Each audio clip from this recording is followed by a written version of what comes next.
المجرمون ناكسوا رؤوسهم عند ربهم ربنا أبصرنا وسمعنا فارجعنا نعمل صالحا إنا موقنون. സ്നേഹമുള്ള സഹോദരി സഹോദരന്മാരെ, വിശ്വാസികളെ, അല്ലാഹു സുബ്ഹാനഹു വ തആലയുടെ വിധിവിലക്കുകളും നിയമ നിർദ്ദേശങ്ങളും ജീവിതത്തിൽ ഉടനീളം കാത്തു സൂക്ഷിച്ചുകൊണ്ട് തഖ്വയുള്ളവരായി ജീവിക്കുവാൻ പരമാവധി പരിശ്രമിക്കണേ എന്ന് എന്നെയും നിങ്ങളെ ഓരോരുത്തരെയും ഗൗരവപൂർവം ഉണർത്തുകയാണ്, ഉപദേശിക്കുകയാണ്. അല്ലാഹു സുബ്ഹാനഹു വ തആല തഖ്വയുള്ളവരിൽ ചേർത്ത് നമ്മെ എല്ലാവരെയും അനുഗ്രഹിക്കുമാറാകട്ടെ. സഹോദരങ്ങളെ, ഈ ലോക ജീവിതം നമ്മൾ ഇഷ്ടപ്പെട്ട വിധത്തിൽ ജീവിച്ച് തീർക്കാനുള്ളതല്ല, മറിച്ച് സൃഷ്ടാവായ അല്ലാഹു സുബ്ഹാനഹു വ തആലയുടെ ഇഷ്ടമേതാണോ അത് മാനദണ്ഡമാക്കിക്കൊണ്ട് ജീവിക്കുക എന്നുള്ളത് മാത്രമാണ് നമ്മുടെ മുമ്പിലുള്ള ഏക മാർഗം. കാരണം നമ്മുടെ ആരുടെയും ജനനം നമ്മുടെ ഇഷ്ടപ്രകാരമല്ല നടന്നിട്ടുള്ളത്. ഏത് രാജ്യത്ത് ജനിക്കണം, ഏത് നിറമാവണം, ഏത് ഭാഷക്കാരനാവണം, ശാരീരികമായി ഏത് പ്രകൃതമാവണം എന്നൊന്നും നമ്മളുടെ ഇഷ്ടം പരിഗണിച്ചുകൊണ്ടല്ല ഞാനും നിങ്ങളും ഈ ഭൂമിയിലേക്ക് ജനിച്ചു വീണത്. ഇനി അതേപോലെ തന്നെയായിരിക്കും നമ്മുടെ മരണവും. നമ്മുടെ ഇഷ്ടത്തിന് അതിൽ യാതൊരു സ്വാധീനവും ഉണ്ടാവുകയില്ല. എവിടെ വെച്ച് മരിക്കാനാ നിനക്കിഷ്ടം, ഏത് രാജ്യത്താണ് നിന്റെ ഖബറൊരുങ്ങേണ്ടത്, ഏത് വിധത്തിലായിരിക്കണം നിന്റെ മരണം, അതൊന്നും നമ്മളോട് അഭിപ്രായം ചോദിച്ചുകൊണ്ടല്ല ഒരാളുടെയും മരണം ഈ ഭൂമിയിൽ നടക്കുക. അള്ളാഹു നിശ്ചയിച്ച സ്ഥലത്ത് എവിടെയാണോ നമ്മുടെ റൂഹ് പിടിക്കുവാൻ അള്ളാഹു തീരുമാനിച്ചിട്ടുള്ളതെങ്കിൽ ഒരുപക്ഷേ ആ റൂഹ് പിടിക്കുന്ന രാജ്യം നമ്മൾ ജീവിതത്തിൽ നിന്ന് വരെ കണ്ടിട്ടില്ലായിരിക്കാം. എന്നാലും അങ്ങോട്ട് വിസയും ടിക്കറ്റും എടുത്തുകൊണ്ട് നമ്മെ അങ്ങോട്ട് കൊണ്ടുപോകും. ആ സ്ഥലത്താണ് മരണം നടന്നിട്ടുള്ളതെങ്കിൽ ഇത് നമ്മുടെ അനുഭവങ്ങളിൽ നമ്മൾ ഒരുപാട് മനസ്സിലാക്കിയിട്ടുള്ളവരാണ്. ജീവിതത്തിൽ ഇന്ന് വരെ കേട്ടിട്ട് പോലുമില്ലാത്ത, അതല്ലെങ്കിൽ അറിഞ്ഞിട്ടില്ലാത്ത ഒരു രാജ്യത്തേക്ക് പിന്നീടൊരു യാത്ര, ഒരു ഉല്ലാസയാത്രയായോ ജോലി ആവശ്യാർത്ഥമോ ഒക്കെയായി ഒരാൾ പോകുന്നു. അവിടെ വെച്ച് അയാൾ പെട്ടെന്ന് മരിക്കുന്നു. അവിടെ അയാളുടെ ഒരുപക്ഷെ അവിടെ തന്നെ അയാളെ ഖബറടക്കുന്നു. ഇതൊക്കെ ഞാൻ സൂചിപ്പിക്കുന്നത് എന്റെയും നിങ്ങളുടെയും ജനനത്തിലോ മരണത്തിലോ നമ്മുടെ ഇഷ്ടങ്ങൾക്ക് യാതൊരു സ്വാധീനവും ഇല്ല എന്ന് സൂചിപ്പിക്കാനാണ്. എങ്കിൽ ആ ജനനത്തിന്റെയും മരണത്തിന്റെയും ഇടക്കുള്ള ജീവിതമാണ് എന്റെയും നിങ്ങളുടെയും ദുന്യവിയായ ഐഹികമായ ഇഹലോക ജീവിതം എന്ന് പറയുന്നത്. ആ ജീവിതത്തിലും ഞാൻ എന്റെ തന്നിഷ്ടപ്രകാരം ജീവിക്കും. അതിൽ ആരും ഇടപെടേണ്ടതില്ല. അതിൽ മതമോ മത പണ്ഡിതന്മാരോ മത പ്രമാണങ്ങളോ കൈകടത്താൻ വരണ്ട. അത് ഞാൻ എന്റെ ഇഷ്ടം പോലെ ജീവിച്ച് തീർക്കും എന്നുള്ള ഒരു അഹങ്കാരത്തിന്റെ സ്വരം ഒരാൾക്കും ഉണ്ടായിത്തീരാൻ പാടില്ല. കാരണം അതിലെന്ത് യുക്തിയാണുള്ളത്, അല്ലെങ്കിൽ അതിനെന്ത് പ്രമാണമാണുള്ളത്? ജനിച്ചതിൽ നിനക്ക് ഇഷ്ടപ്രകാരം ഒന്നും ചെയ്യാൻ സാധ്യമായിട്ടില്ലെങ്കിൽ, നിന്റെ മരണത്തിലും നിനക്ക് നിന്റെ ഇഷ്ടപ്രകാരം നടക്കില്ലെങ്കിൽ, നിന്റെ യുക്തിയും ബുദ്ധിയും നിന്നോട് പറയുന്നില്ലേ എങ്കിൽ അത് രണ്ടിന്റെയും ഇടക്കുള്ള ജീവിതവും നിന്റെ ഇഷ്ടപ്രകാരമല്ല വേണ്ടത്. ജനനം തീരുമാനിച്ചത് ആരാണോ, ജനിപ്പിച്ചത് ആരാണോ ആ റബ്ബിന്റെ ഇഷ്ടം, മരിപ്പിക്കുന്നത് ആരാണോ, അത് തീരുമാനിക്കുന്നത് ആരാണോ ആ റബ്ബിന്റെ ഇഷ്ടം, അതായിരിക്കണം അത് രണ്ടിന്റെയും ഇടക്കുള്ള ജീവിതത്തിലും വേണ്ടത്. അതിൽ മാത്രം ഞാൻ എന്റെ ഇഷ്ടപ്രകാരം നടക്കും എന്ന് പറയുന്നത് മൗഢ്യമാണ്, ബുദ്ധിശൂന്യമാണ്, യുക്തിരഹിതമാണ് എന്ന് നമ്മൾ വളരെ കൃത്യമായി തന്നെ മനസ്സിലാക്കേണ്ടതുണ്ട്.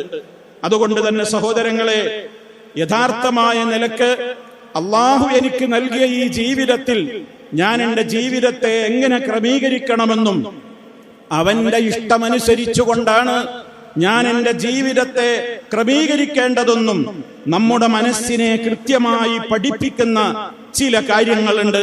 അതിലേക്കാണ് ഇന്നത്തെ എൻ്റെ സമയം ഞാൻ നിങ്ങളുടെ മുമ്പിൽ വിനിയോഗിക്കുന്നത്.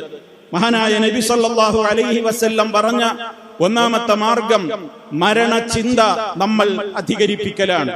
അവിടുന്ന് പറഞ്ഞു, അക്സിറു, നിങ്ങൾ അധികരിപ്പിക്കുവീൻ, ദിക്റ, ഓർമ്മയെ. എന്തിന്റെ ഓർമ്മ? ഹാദിമിൽ ലദ്ദാത്ത്, ജീവിതത്തിന്റെ എല്ലാ സുഖങ്ങളെയും സൗകര്യങ്ങളെയും ഒക്കെ മുറിച്ചു കളയുന്ന മരണം എന്ന് പറയുന്ന മഹാപ്രതിഭാസത്തെ കുറിച്ച് നിങ്ങളുടെ ചിന്ത നിങ്ങൾ അധികരിപ്പിച്ചുകൊണ്ടേയിരിക്കണം. ഇതാണ് അതിനുള്ള പ്രാഥമികവും പ്രധാനവുമായ ഔഷധം. അതാണ്. എന്താണ് മരണചിന്ത അധികരിപ്പിക്കുക എന്ന് പറഞ്ഞാൽ?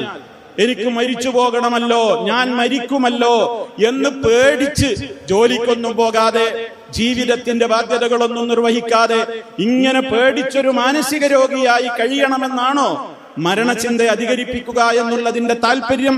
ഒരിക്കലുമല്ല. ജീവിതത്തിൽ തനിക്ക് നിശ്ചയിച്ച സമയം കഠിനാധ്വാനം ചെയ്തുകൊണ്ട് തന്നെ മുന്നോട്ട് പോകണം. ഒരു വിശ്വാസി മരണം വരെയും അവന്റെ ദുനിയാവിനും ആഖിറത്തിനുമൊക്കെ വേണ്ടി തന്നെ അധ്വാനിക്കേണ്ടവൻ തന്നെയാണ്. എന്നാൽ മരണചിന്ത അധികരിപ്പിക്കുക എന്നുള്ളതിന്റെ താല്പര്യം മരിച്ചു പോകുമ്പോൾ എവിടെ വെച്ച് ഏത് സമയത്ത് മരിക്കുകയാണെങ്കിലും എന്റെ റബ്ബിന്റെ വിളിക്ക് ഉത്തരം ചെയ്തുകൊണ്ട് ഖബറിലേക്കുള്ള ആ യാത്രക്ക് വേണ്ട ഒരുക്കങ്ങൾ എപ്പോഴും എന്റെ കൈവശമുണ്ടായിരിക്കണം.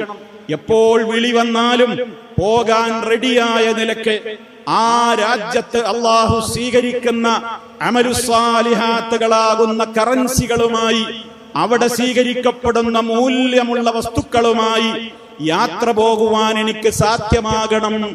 അതിനുവേണ്ടി എനിക്ക് മരിക്കാൻ ഏത് സമയത്ത് ഞാൻ മരിക്കുകയാണെങ്കിലും അതിനു വേണ്ട തയ്യാറെടുപ്പുകൾ നമ്മുടെ ജീവിതത്തിൽ നമ്മൾ എടുത്തുകൊണ്ടേയിരിക്കണം. ഇതാണ് മരണചിന്ത അധികരിപ്പിക്കുക എന്ന് പറയുന്നതിന്റെ താല്പര്യമെന്ന് ഓരോ സ്ത്രീയും ഓരോ പുരുഷനും ഗൗരവത്തോടുകൂടെ മനസ്സിലാക്കേണ്ടതുണ്ട്. കാരണം മരണത്തെ എപ്പോഴും നമ്മൾ എത്രത്തോളം ഓർക്കുന്നുവോ അതുകൊണ്ട് 3 ഗുണങ്ങളുണ്ട്.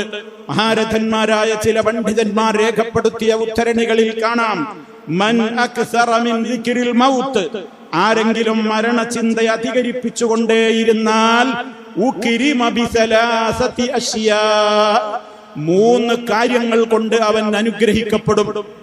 മരണചിന്ത നമുക്ക് വർദ്ധിക്കും തോറും 3 അനുഗ്രഹങ്ങൾ കൊണ്ട് നമ്മൾ അനുഗ്രഹിക്കപ്പെടും. ഒന്നാമത്തെ അനുഗ്രഹം എന്താണ്? തഅജീലു തൗബ, നമ്മൾ പെട്ടെന്ന് എപ്പോഴും തൗബ ധൃതിപ്പെട്ട് ചെയ്തുകൊണ്ടിരിക്കും. മരിക്കണം എന്ന ചിന്തയുള്ളവന് അറിയാം തന്റെ അടുക്കൽ ജീവിതത്തിൽ കഴിഞ്ഞ് കടന്നുപോയിട്ടുള്ള ചെറുതും വലുതുമായ അനേകം ദോഷങ്ങളുണ്ട്. അല്ലാഹുവേ അത് പുറത്തു തരണേ എന്ന് പെട്ടെന്ന് തന്നെ അവൻ നിരന്തരം തൗബ ചെയ്തുകൊണ്ടേയിരിക്കും. ഒരു പാപവും ചെയ്യാത്ത നബി സല്ലല്ലാഹു അലൈഹി വസല്ലമ പോലും 100 തവണയോളം ഇസ്തിഗ്ഫാറും തൗബയുമൊക്കെ ഡെയിലി അധികരിപ്പിച്ചിരുന്നു എന്നുള്ള ഹദീസുകൾ നമ്മൾ കേൾക്കുമ്പോൾ മുത്ത് മുസ്തഫായുടെ ജീവിതത്തിൽ പാപങ്ങൾ വരില്ല. എന്നിട്ട് പോലും മാനവ സമൂഹത്തിലെ മെമ്പർമാരായ ഞാനും നിങ്ങളും ഗുണപാഠം ഉൾക്കൊള്ളുവാനാണ് ആ പ്രത്യേകമായ മാതൃക മുത്ത് മുസ്തഫ സല്ലല്ലാഹു അലൈഹി വസല്ലമ നമുക്ക് പഠിപ്പിച്ചു തന്നിട്ടുള്ളത്. അതുകൊണ്ട് തന്നെ സഹോദരങ്ങളെ, തൗബ അധികരിപ്പിക്കുവാൻ നമുക്ക് തോന്നണമെങ്കിൽ ഞാൻ എത്ര പെട്ടെന്ന് ഏത് സമയത്തും ഞാൻ മരിക്കാം, മരിച്ചാ പിന്നെ മരണനേരത്ത് തൗബ കൊണ്ട് പ്രയോജനമുണ്ടാവില്ല എന്ന ചിന്ത നമുക്കുള്ളയിടത്തോളം കാലം നമ്മൾ തൗബ അധികരിപ്പിക്കും. ഇസ്തിഗ്ഫാർ പാപമോചന തേട്ടങ്ങൾ അധികരിപ്പിക്കും. ഇതാണ് മരണചിന്ത കൊണ്ടുള്ള ഒന്നാമത്തെ ഗുണം. മറ്റൊന്ന് വഖനാഅത്തുൽ ഖൽബി, ഹൃദയത്തിന് എപ്പോഴും നല്ല സമാധാനമുണ്ടാകും. ഇന്ന് പലർക്കും ജീവിതത്തിൽ ടെൻഷൻ അനുഭവിക്കുന്നത് എന്തുകൊണ്ടാണ്? ജീവിതത്തിൽ കിട്ടിയതൊന്നും തികയുന്നില്ല, എത്ര കിട്ടിയാലും മതിയാകുന്നില്ല. ഭൗതികമായ ലോകത്തെ സൗകര്യങ്ങളുടെ കമ്മികളെ സംബന്ധിച്ച് അവൻ ആശിച്ചത് കിട്ടാത്തതിനെ സംബന്ധിച്ച് അവൻ വല്ലാത്ത വേദനയിലും ടെൻഷനിലുമായിക്കൊണ്ട് ഒരു തരം ഡിപ്രഷനിൽ, ഒരു തരം മനോസംഘർഷത്തിൽ അവന്റെ ജീവിതം ഇങ്ങനെ മുന്നോട്ട് പോയി. മനോരോഗ വിദഗ്ധന്മാരുടെ ക്ലിനിക്കുകളിൽ ഇടയ്ക്കിടെ പോയി കാണേണ്ടി വരുന്ന ദുരവസ്ഥ അവനെ വേട്ടയാടിക്കൊണ്ടിരിക്കുകയാണ്. എന്താ പ്രശ്നം എന്ന് ചോദിച്ചാ പറയാനൊന്നുമില്ല, പറയാൻ അറിയുന്നില്ല. പ്രശ്നത്തിന്റെ വേര് ഇതാണ്: എന്തോ ആശിച്ചത് കിട്ടിയില്ല, ആഗ്രഹിച്ചത് നഷ്ടപ്പെട്ടു പോയി എന്നുള്ളത്. മരിക്കണം എന്ന ചിന്തയുള്ളവനെ സംബന്ധിച്ചിടത്തോളം കിട്ടിയതിൽ അപാരമായ സംതൃപ്തി അവനുണ്ടാകും. അതാണ് മരണചിന്ത അധികരിപ്പിക്കുന്നവന് കിട്ടുന്ന രണ്ടാമത്തെ അനുഗ്രഹം. മൂന്നാമത്തെ അനുഗ്രഹം വനശാത്തുൽ ഇബാദ, ഇബാദത്തുകൾ ചെയ്യാൻ നല്ല ഉന്മേഷമുണ്ടാകും. നമ്മുടെ ജീവിതത്തിൽ ഇബാദത്തുകൾ ചെയ്യുമ്പോൾ ഉന്മേഷമുണ്ടാവുക എന്നുള്ളത് അപാരമായ ഒരു അനുഗ്രഹമാണ്. അതൊരു വലിയ തൗഫീഖാണ്. പള്ളിയിലേക്ക് സുബഹിക്ക് വരാൻ ആർക്കൊക്കെയോ വേണ്ടി വീട്ടിൽ നിന്ന് ഒരു വേള ഭാര്യ വിളിച്ചുണർത്തിയത് കൊണ്ടോ, ഇനി അതല്ലെങ്കിൽ എങ്ങനെയെങ്കിലുമൊക്കെ ഒരു സൊസൈറ്റിയിലല്ലേ എന്ന നിലക്കൊക്കെ താല്പര്യമില്ലാതെ സുബഹിക്ക് വേണമെങ്കിൽ വീട്ടിൽ നിന്ന് നിസ്കരിക്കുന്നവർ, പള്ളിയിലേക്ക് വരാത്തവർ, ഇബാദത്തുകളിൽ താല്പര്യമില്ലാത്തവർ, ഖുർആൻ ഓതാൻ താല്പര്യമില്ല, ദിക്റുകൾക്ക് താല്പര്യമില്ല, നല്ല നല്ല കാര്യങ്ങളോടൊന്നും താല്പര്യമില്ല, ചെയ്യണമെന്നൊക്കെയുണ്ട്, പക്ഷേ അതിനൊരു ഉന്മേഷം കിട്ടുന്നില്ല.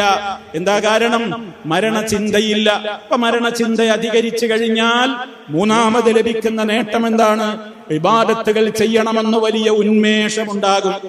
ആരും പറയേണ്ടി വരില്ല, ആരും പ്രോത്സാഹിപ്പിക്കേണ്ടി വരില്ല. ഓരോ ഇബാദത്തിന് നിർവഹിക്കുമ്പോഴും വല്ലാത്തൊരു മാധുര്യമുണ്ടാകും, ഒരാസ്വാദനമുണ്ടാകും. നേരെ മറിച്ച് മുനാഫിക്കുകൾ നിസ്കരിക്കുന്നതും നിസ്കരിക്കാൻ വരുന്നതും ജുമാക്ക് പങ്കെടുക്കുന്നതും വൈകിയെത്തുന്നതും അതുപോലെ തന്നെ പല വിധത്തിലുള്ള ചിന്തകളാൽ നിസ്കാരം അതിന്റെ ഫലത്തിൽ എത്താത്തതുമൊക്കെ ആയിത്തീരുന്നത് മരണചിന്തയില്ലാത്തത് കൊണ്ടാണ്. മരണചിന്തയുണ്ടാകുമ്പോൾ ഇതൊക്കെ ചെയ്യാൻ കാരണം ഓരോ നിസ്കാരം നിർവഹിക്കുമ്പോഴും അവന്റെ മനസ്സവനോട് പറയുന്നുണ്ട്, ഇതൊരു പക്ഷേ എന്റെ ജീവിതത്തിലെ അവസാന നമസ്കാരമായിരിക്കാം. ഉറപ്പാണല്ലോ, 5 നേര നിസ്കാരത്തെ ക്രമീകരിച്ചിട്ടുള്ളത് അങ്ങനെയാണല്ലോ. ഒരു 5 നേര നിസ്കാരത്തിന്റെ ഇടയ്ക്ക് എപ്പോഴെങ്കിലും ആയിരിക്കും എന്റെയും നിങ്ങളുടെയും മരണം. അള്ളാഹു നമുക്ക് ഈമാനുള്ള മരണം പ്രദാനം ചെയ്യുമാറാകട്ടെ. യാതൊരു സംശയവും ആ കാര്യത്തിലില്ലല്ലോ. ഏതെങ്കിലും ഒരു ദിവസത്തെ നിസ്കാരം നമ്മുടെ അവസാന നിസ്കാരമായിരിക്കാം. അപ്പൊ എപ്പോ നിസ്കരിക്കുമ്പോഴും നമ്മുടെ മനസ്സിൽ വേണം, ഇതെന്റെ അവസാന നിസ്കാരമായിരിക്കാം. ഇബാദത്തുകളിൽ വലിയ താല്പര്യം, ഖുർആൻ ഓതാനും എല്ലാ നല്ല കാര്യത്തിനും താല്പര്യം. എന്താ? ജീവിതം എത്രയും പെട്ടെന്ന് അവസാനിച്ചേക്കാം. ഇങ്ങനെ ഈ ഒരു ചിന്ത കൊണ്ട് നമ്മുടെ മനസ്സിൽ ഈ 3 ഗുണങ്ങൾ അല്ലാഹു സുബ്ഹാനഹു വ തആല പ്രദാനം ചെയ്യുന്നു എന്നാണ് നമ്മൾ മനസ്സിലാക്കിയിരിക്കേണ്ടത്. അതേപോലെ തന്നെ നബി സല്ലല്ലാഹു അലൈഹി വസല്ലമ പറഞ്ഞത്, ഈ മരണചിന്ത നമ്മുടെ മനസ്സിൽ ധാരാളമായി ഉണ്ടായിത്തീരുവാൻ നമ്മൾ സ്വീകരിക്കേണ്ടുന്ന മറ്റു ചില കാര്യങ്ങളുണ്ട്. നബി തങ്ങൾ പറഞ്ഞു, ഉഊദുൽ മർള, നിങ്ങൾ രോഗികളെ സന്ദർശിക്കണം. വത്തബിഉൽ ജനായിസ, ജനാസകളെ നിങ്ങൾ പിന്തുടരണം. തുദക്കിറുക്കുമുൽ ആഖിറ, അത് നിങ്ങൾക്ക് മരണത്തെക്കുറിച്ചും മരണാനന്തര ജീവിതത്തെക്കുറിച്ചും നിങ്ങളെ ഓർമ്മിപ്പിക്കുന്ന കാര്യങ്ങളാണ്. എത്രയോ ആളുകൾ ജീവിതത്തിൽ ഇങ്ങനെ അടിച്ചു പൊളിച്ച് ജീവിക്കുന്നതിന്റെ ഇടക്ക് നിനക്ക് കിട്ടുന്ന ചാൻസിൽ അടുത്ത ഹോസ്പിറ്റലുകളിൽ ഒന്ന് കയറി നോക്ക്, ബന്ധപ്പെട്ട ആളുകളെ ഒന്ന് സന്ദർശിക്ക്, ഒരു ബന്ധമില്ലാത്തവരാണെങ്കിലും പോയി കണ്ടു നോക്ക്. നമുക്ക് മാനസികമായിട്ട് വല്ലാത്തൊരവസ്ഥയിലേക്ക് നമ്മൾ എത്തിച്ചേരും. കൈകാലുകൾ ഒടിഞ്ഞവർ, ഹൃദയത്തിന് രോഗം ബാധിച്ചവർ, കിഡ്നിയുടെ രോഗികളായ ആളുകൾ, ക്യാൻസർ ബാധിതർ, അനവധി രോഗികൾ, അവരെയൊക്കെ കാണുമ്പോ നമ്മുടെ മനസ്സും നമ്മോട് പറയും, ഇത്രയൊക്കെ ഉള്ളൂ ഈ നെഗളിപ്പും ഈ അഹങ്കാരമൊക്കെ. ഒരു പനി വന്നാ മതി, അതൊന്ന് ന്യൂമോണിയ ആയാ മതി, അതല്ലെങ്കിൽ ക്യാൻസറിന്റെ തുടക്കം മതി, ഒരു ബ്ലഡ് ചെക്കിന്റെ റിസൾട്ട് വരാനുള്ള താമസമേയുള്ളൂ. അഹങ്കാരമൊക്കെ പമ്പ കിടക്കും, എല്ലാ വിധത്തിലുള്ള നെഗളിപ്പുകളും അവസാനിക്കും. ഇത് നമുക്ക് നമ്മുടെ മനസ്സിന് വരുന്ന വല്ലാത്തൊരു മെസ്സേജാണ്. നിങ്ങൾ രോഗികളെ പോയി കാണണമെന്ന് മുത്ത് മുസ്തഫ, നിങ്ങൾക്കും മരിക്കണമെന്നും അഹങ്കാരത്തിനൊരു കമ്മി വരാനും ജീവിതം നല്ല നിലക്കാക്കി തീർക്കുവാനും പരലോക ചിന്തയുണരാനും അത് ഉപകരിക്കും. മരണപ്പെട്ട വീടുകളിൽ നിങ്ങൾ ജനാസകളെ സന്ദർശിക്കൂ. മയ്യത്ത് നമസ്കാരവും അതുപോലെ തന്നെ ജനാസകളെ പിന്തുടരലുമൊക്കെ ഈ വിധത്തിലുള്ള മരണചിന്തകൾ നമ്മുടെ ജീവിതത്തിൽ ഉണ്ടാക്കി തീർക്കുന്ന കാര്യങ്ങളാണ്. മഹാനായ നബി സല്ലല്ലാഹു അലൈഹി വസല്ലമ ഒരു ജനാസയുള്ള വീട്ടിലേക്ക് ചെന്നാൽ നമ്മൾ ഇന്ന് പലരും ശ്രദ്ധിക്കാത്ത ഒരുപാട് കാര്യങ്ങളുണ്ട്. ഒരു ജനാസയുള്ള വീട്ടിലേക്ക് നമ്മൾ കയറി ചെന്നാൽ, ഒരു ജനാസയിൽ നമ്മൾ പങ്കെടുക്കുന്ന വേളയിൽ നാം വളരെയേറെ ശ്രദ്ധ പാലിക്കേണ്ടതുണ്ട്. നമുക്ക് നല്ല മരണചിന്തയുണ്ടാകണം. മയ്യത്തിന്റെ കൂടെയോ മയ്യത്തിന്റെ സമീപത്തോ മയ്യത്തിന്റെ പിന്നാലെ അനുഗമിക്കുമ്പോഴോ മയ്യത്ത് നിസ്കാരം നിർവഹിക്കുമ്പോഴോ മയ്യത്ത് ഖബറടക്കുന്ന വേളയിലോ ഒക്കെ നമ്മുടെ മനസ്സിലുണ്ടായിരിക്കേണ്ട ചിന്ത ഒന്ന്, നമുക്കും മരിക്കണമല്ലോ എന്ന ചിന്തയാണ്. രണ്ടാമത് നമ്മൾ ചിന്തിക്കേണ്ടത് ആ കട്ടിലിൽ കിടക്കുന്ന മയ്യത്തിന്റെ അവസ്ഥയാണ് നമ്മൾ ആലോചിക്കേണ്ടത്. അദ്ദേഹത്തിന് ചെന്ന് കിടക്കാനുള്ള ഖബർ നമ്മുടെ കണ്ണിൽ നമ്മൾ കാണണം. അദ്ദേഹത്തിന് ഇനി വരാനിരിക്കുന്ന ഖബറിലെ അവസ്ഥകൾ, മലായിക്കത്തുകൾ വന്നുകൊണ്ടുള്ള ചോദ്യങ്ങൾ, അതിന്റെ ഉത്തരങ്ങൾ പറയാൻ സാധിക്കുമോ എന്നുള്ള കാര്യം. നീണ്ട കാലം ഖബറിൽ കിടക്കേണ്ടുന്ന ബർസഖിന്റെ ലോകത്തേക്കാണല്ലോ ഈ മനുഷ്യനെ ഞങ്ങൾ യാത്രയാക്കുന്നത് എന്ന ബോധം. അമലുകൾക്കുള്ള അവസരങ്ങളെല്ലാം അദ്ദേഹത്തിന് നഷ്ടപ്പെട്ടല്ലോ. ഇനി ജീവിച്ചിരിക്കുന്ന നമ്മൾക്കേ ഇനി പ്രവർത്തിക്കാൻ അവസരമുള്ളൂ. അദ്ദേഹത്തിന് പ്രവർത്തനങ്ങൾ ചെയ്യാനുള്ള കാലം അവസാനിച്ചു പോയല്ലോ തുടങ്ങിയ മരണചിന്തയും പരലോക ബോധവുമൊക്കെയാണ് ഒരു മരിച്ച വീട്ടിലെത്തിയാലും മരണവുമായി ബന്ധപ്പെട്ട ക്രിയകളിൽ പങ്കെടുക്കുമ്പോഴും നമ്മിലുണ്ടായി തീരേണ്ടത്. നമ്മുടെ സംസാരങ്ങൾ നമ്മൾ നിയന്ത്രിക്കണം. അവിടെ വെച്ച് ചിരിക്കാൻ എങ്ങനെയാണ് മനുഷ്യന് സാധിക്കുക? ആ കുടുംബാംഗങ്ങളുടെ ദുഃഖത്തിൽ പങ്കുചേരാതിരിക്കാൻ കഴിയില്ല. മഹാനായ നബി സല്ലല്ലാഹു അലൈഹി വസല്ലമിനെ കുറിച്ച് സഹാബത്ത് പറയുന്നത്, അള്ളാഹുവിന്റെ റസൂൽ ഒരു ജനാസയെ അനുഗമിച്ചാൽ അക്സറ സുംത, അവിടുന്ന് വളരെയേറെ മൗനം പാലിക്കാറാണ് പതിവുള്ളത്. ഒന്നും സംസാരിക്കില്ല മുത്ത മുസ്തഫ.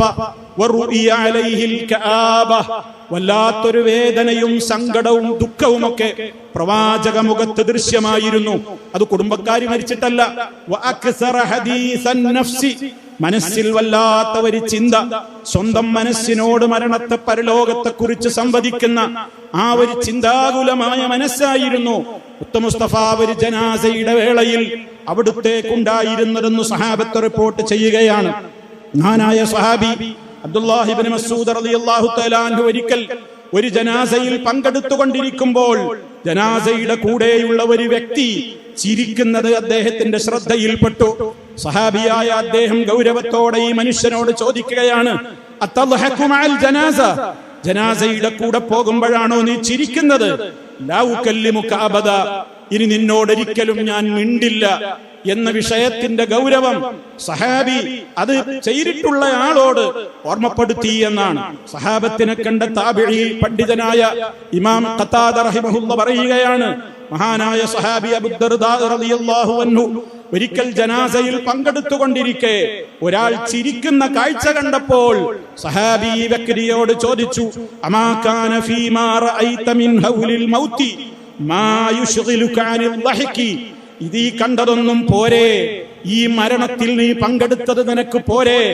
മരണചിന്തയെ കുറിച്ചുള്ള കാര്യങ്ങൾ നിന്റെ മുമ്പിൽ കിടക്കുമ്പോൾ പോലും നിനക്കെങ്ങനെ ചിരിക്കാൻ സാധിക്കുന്നു എന്നാണ് ആ വ്യക്തി മറ്റേ വ്യക്തിയോട് ഉപദേശ സ്വരത്തിൽ ചോദിച്ചത് എന്ന് നമ്മൾ മനസ്സിലാക്കണം. ഇന്ന് ജനാസയുള്ള വീടുകളിലും അതിന്റെ പിറകെ പോകുമ്പോഴും പള്ളിക്കാട്ടിൽ ജനാസ അടക്കുമ്പോഴുമൊക്കെ ആളുകൾ എന്തെല്ലാമാണ് സംസാരിക്കുന്നത്. നബി സല്ലല്ലാഹു അലൈഹി വസല്ലമിന്റെയും സഹാബത്തിന്റെയും കാലത്ത് ചരിത്രത്തിൽ നമുക്ക് കാണുവാൻ സാധിക്കും, അവരൊരു ജനാസയിൽ പങ്കെടുത്താൽ ആ ജനാസ മരണപ്പെട്ട വ്യക്തിയുടെ ബന്ധുവാണോ ഇവരൊക്കെ എന്ന് തോന്നിപ്പോകുന്ന മുഖഭാവവും അതുപോലെ തന്നെ മൗനവും അവരുടെ സംസാര നിയന്ത്രണവും പെരുമാറ്റങ്ങളും അത്രമാത്രം ഗൗരവതരമായിരുന്നു എന്നാണ്. ദീർഘകാലമായി ഒരു യാത്ര കഴിഞ്ഞിട്ട് എത്തുകയാണ് ഒരാളെന്ന് സങ്കല്പിക്കുക. അങ്ങനെയുള്ള ഒരാള് ഒരു മരിച്ച വീട്ടിലെത്തിയാൽ പോലും ആ മരണപ്പെട്ട വ്യക്തിയുടെ സന്തപ്ത കുടുംബങ്ങളെ കണ്ടാൽ കേവലം സലാം ചൊല്ലി അവിടെ നിന്ന് മാറി നിൽക്കുക എന്നുള്ളതല്ലാതെ മറ്റു സംസാരങ്ങളിലേക്കോ കുശലാന്വേഷണങ്ങളിലേക്കോ പോലും അവരുടെയൊന്നും സംസാരങ്ങൾ നീണ്ടുപോകാതെ അവരുടെയൊക്കെ ദുഃഖത്തിൽ പരിപൂർണമായും ആ കുടുംബത്തിലെ ഒരു മെമ്പറെ പോലെ തന്റെ ഒരു കുടുംബത്തിലെ ഏറ്റവും ബന്ധപ്പെട്ടയാളാണ് ഈ മരിച്ചു കിടക്കുന്നതെന്ന പോലെ ആ വിധത്തിലായിരുന്നു അവരുടെയൊക്കെ പെരുമാറ്റം. സഹാബത്ത് അങ്ങനെയായിരുന്നു, താബിഈങ്ങൾ അങ്ങനെയായിരുന്നു എന്ന് നമ്മൾ മനസ്സിലാക്കണം. അതുകൊണ്ട് തന്നെ സഹോദരങ്ങളെ, ഇതൊക്കെ നമ്മുടെ ജീവിതത്തിൽ മരണചിന്ത അധികരിപ്പിക്കുന്ന യാഥാർത്ഥ്യങ്ങളാണ്. നേരെ മറിച്ച് മരണചിന്തയില്ലാതെയായാലോ 3 ദുരന്തങ്ങളാണ് നമ്മെ കാത്തിരിക്കുന്നത്. ആരെങ്കിലും മരണത്തെ മറന്നു കളഞ്ഞാൽ 3 വിധത്തിലുള്ള അപകടങ്ങളിൽ അവൻ ചെന്നു ചാടും. ഒന്നാമത്തൊരു അവന് തൗബ ചെയ്യാൻ കഴിയില്ല.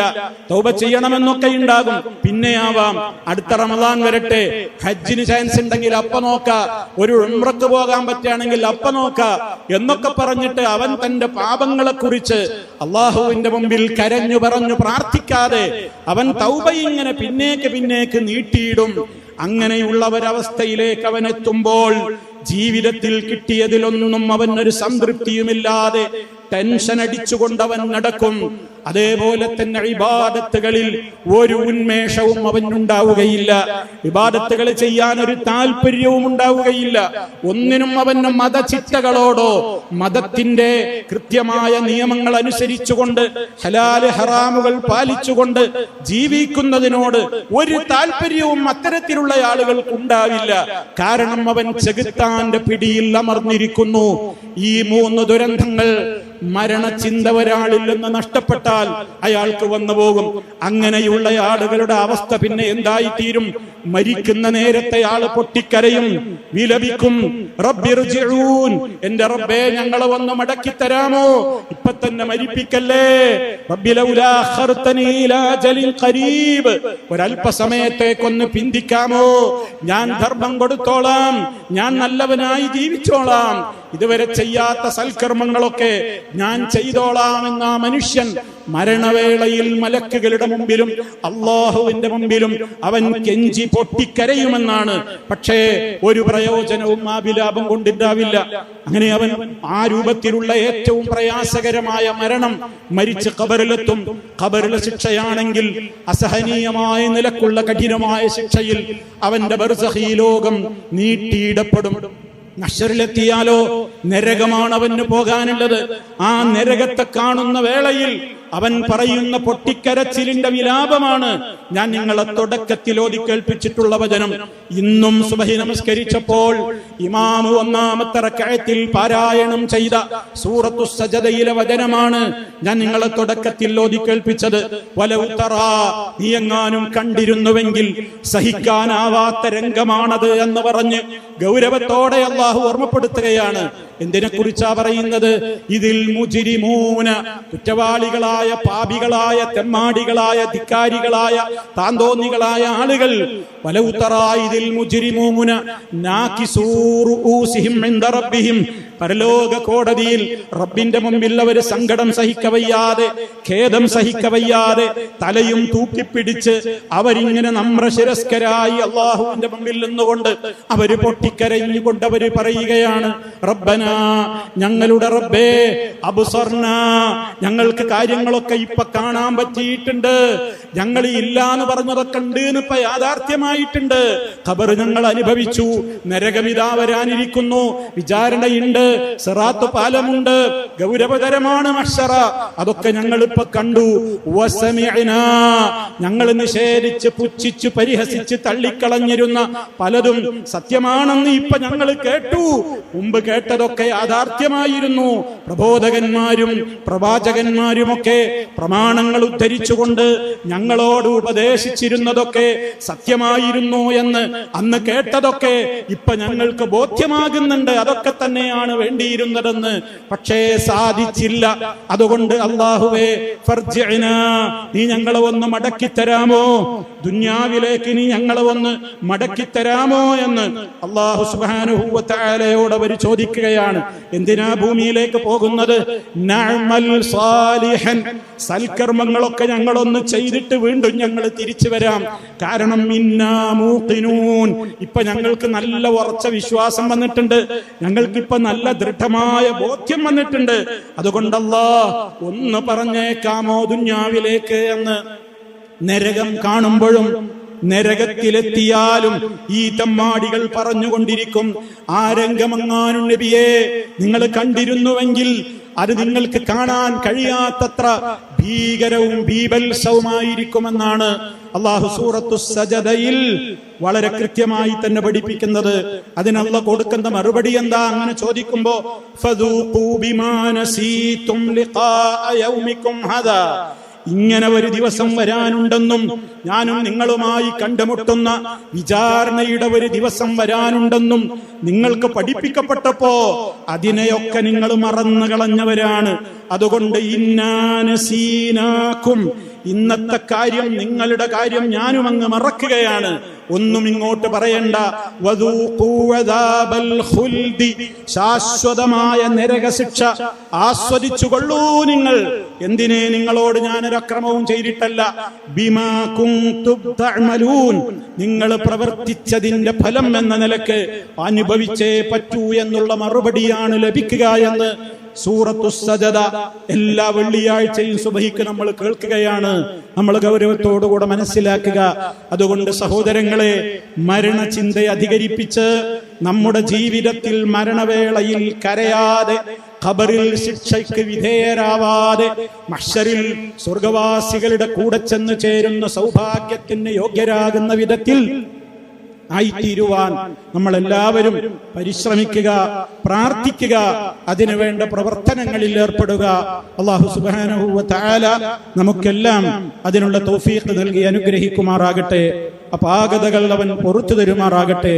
അഖൂലു ഖൗലി ഹാദാ വ അസ്തഗ്ഫിറുല്ലാഹ ലീ വലക്കും ഫസ്തഗ്ഫിറൂഹു ഇന്നഹു ഹുവൽ ഗഫൂറുർ റഹീം. അൽഹംദുലില്ലാഹി വഹ്ദഹു والصلاة والسلام على من لا نبي بعده وعلى آله وصحبه ومن تبع هديه. أما بعد فأوصيكم عباد الله ونفسي بتقوى الله. അല്ലാഹുവിനെ സൂക്ഷിച്ച് ജീവിക്കണേ. ഒരിക്കൽ കൂടി എന്നെയും നിങ്ങളെയും ഗൗരവപൂർവ്വം ഉണർത്തുകയാണ്, ഉപദേശിക്കുകയാണ്. അല്ലാഹു സുബ്ഹാനഹു വ തആല നമുക്കെല്ലാം ജീവിതത്തിൽ വളരെ സൂക്ഷ്മത നൽകി, റബ്ബിനെ ഭയപ്പെട്ടുകൊണ്ട് ജീവിക്കുന്ന ഒരവസ്ഥ നൽകി നമ്മെ എല്ലാവരെയും അനുഗ്രഹിക്കുമാറാകട്ടെ. സഹോദരങ്ങളെ, മരണചിന്ത അധികരിപ്പിക്കുവാൻ ഉതകുന്ന വിധത്തിൽ നിത്യജീവിതത്തിലെ ദിക്റുകളും ദുആകളും അല്ലാഹു അവന്റെ റസൂലിലൂടെ നമുക്ക് ക്രമീകരിച്ച് പഠിപ്പിച്ചു തന്നിരിക്കുകയാണ്.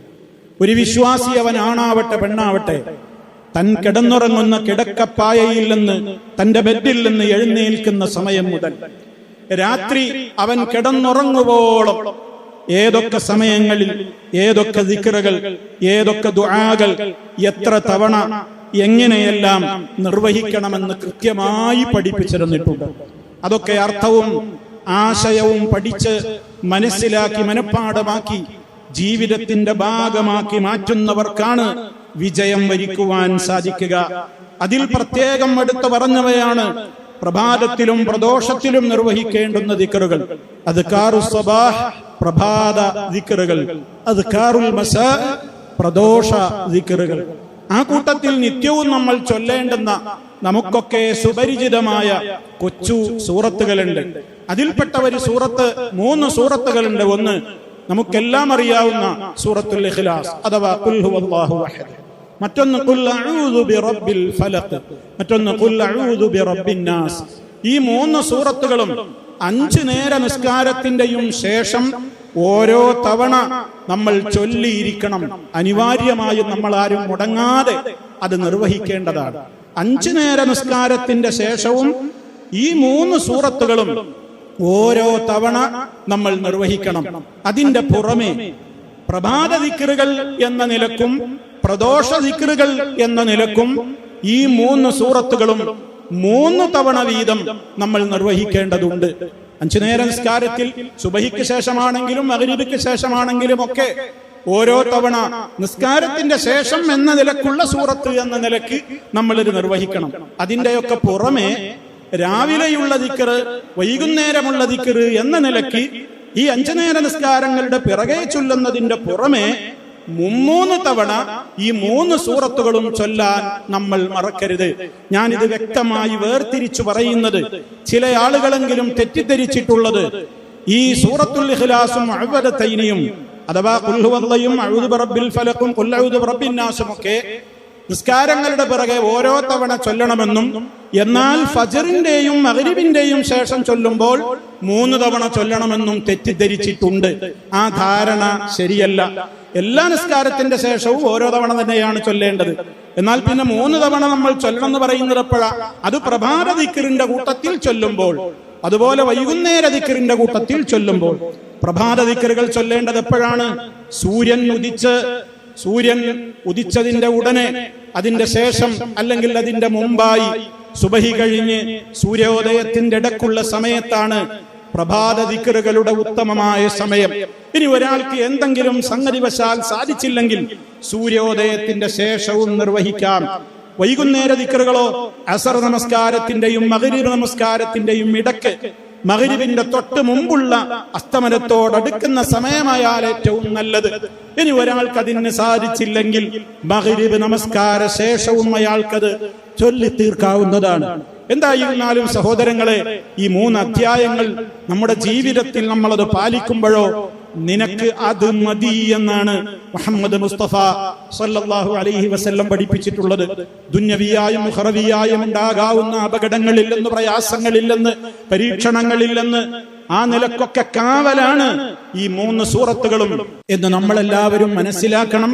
നമ്മുടെ കുടുംബത്തിന് ആ മെസ്സേജ് പകർന്നു കൊടുക്കണം. അത് ചൊല്ലി എന്ന് ഉറപ്പുവരുത്തണം. ഭാര്യാഭർത്താക്കൾ അതിനെക്കുറിച്ച് ചർച്ച ചെയ്യണം. മാതാപിതാക്കളും മക്കളും അതിനെക്കുറിച്ച് ചർച്ച ചെയ്യുന്ന വീടാവണം.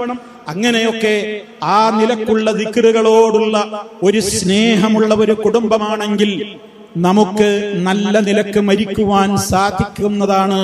അല്ലാഹു തൗഫീഖ് പ്രദാനം ചെയ്യുമാറാകട്ടെ. റഹ്മാനായ റബ്ബിന്റെ ഇഷ്ടത്തിനനുസരിച്ച് അവൻ ഹറാമാക്കിയ ഒരു കാര്യങ്ങളിലും അറിഞ്ഞുകൊണ്ട് ഏർപ്പെടാതെ റബ്ബിന്റെ ഇഷ്ടമേതാണോ അത് മാത്രം പരിഗണിച്ചുകൊണ്ട് ജീവിക്കുന്ന സജ്ജനങ്ങളായ സ്ത്രീ പുരുഷന്മാരിൽ റഹ്മാനായ റബ്ബ് നമ്മെ എല്ലാവരെയും ഉൾപ്പെടുത്തുമാറാകട്ടെ. പാപങ്ങളെല്ലാം അവൻ പൊറുത്തു തരുമാറാകട്ടെ. മാരകമായ രോഗങ്ങൾ കടിമപ്പെട്ടുകൊണ്ട് ആസ്പത്രികളിലും വീടുകളിലുമൊക്കെ കഴിയുന്ന ധാരാളക്കണക്കിന് ആളുകളുണ്ട്. അള്ളാഹു അവർക്കെല്ലാം പരിപൂർണമായും ശിഫ നൽകുമാറാകട്ടെ. മാരകമായ രോഗങ്ങളിൽ നിന്ന് നമ്മയും അവരെയും മറ്റെല്ലാവരെയും അള്ളാഹു കാത്തുരക്ഷിക്കുമാറാകട്ടെ. നമ്മിൽ നിന്ന് മരണപ്പെട്ടു പോയിട്ടുള്ള നമ്മുടെ മാതാപിതാക്കൾ, ഗുരുജനങ്ങൾ, മറ്റു ബന്ധുമിത്രാദികൾ, പരിചയമുള്ളവർ അല്ലാത്തവർ എല്ലാവർക്കും അള്ളാഹു പുറത്തു കൊടുക്കുമാറാകട്ടെ. അല്ലാഹുമ്മ ഗ്ഫിർ ലിൽ മുഅ്മിനീന വൽ മുഅ്മിനാത്ത് വൽ മുസ്ലിമീന വൽ മുസ്ലിമാത്ത് അൽ അഹ്യാഇ മിൻഹും വൽ അംവാത്ത് ഇന്നക മുജീബുദ് ദഅവാതി വഖാദിൽ ഹാജാത്ത്. اللهم اعز الاسلام والمسلمين واذل الشرك والمشركين. اللهم اجرنا واجر والدينا من النار. ربنا اغفر لنا ذنوبنا وكفر عنا سيئاتنا وتوفنا مع الابرار والحمد لله رب